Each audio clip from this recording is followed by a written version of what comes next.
CST, un moment presque historique que s'apprête à vivre le Royaume-Uni ce samedi. Pour la première fois depuis la mort de leur grand-mère la reine Elisabeth II, ces 8 petits-enfants vont faire une apparition ensemble pour une dernière veillée qui s'annonce émouvante.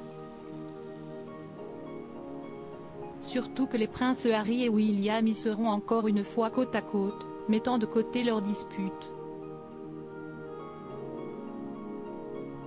Avec eux, leurs 6 cousins et cousines dont ils sont particulièrement proches.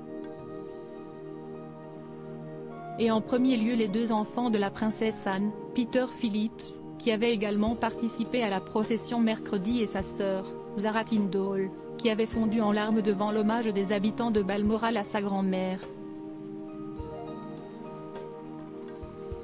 Son mari Mike ne devrait en revanche pas faire le déplacement. Eugénie et Béatrice Bjork, dont les larmes ont beaucoup coulé ce mercredi pendant le court office dédié à la reine, seront également présentes mais sans leur mari cette fois-ci. De plus en plus impliqués dans la famille, Jack Brooksbank et Edoardo Mapello Mosey seront en effet absents, et garderont sûrement leurs enfants, encore petits.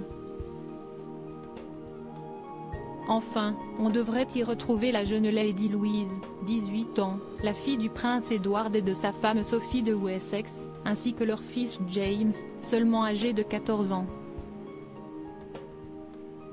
Encore discrets dans la famille, tous les 2 avaient été très dignes durant l'office, effectuant même une révérence parfaite devant le cercueil.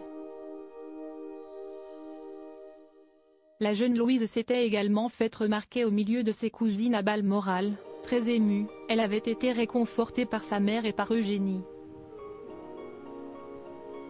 Sur le point d'entrer dans la même université que celle de son cousin William et de sa femme Kate, elle devrait désormais faire parler d'elle.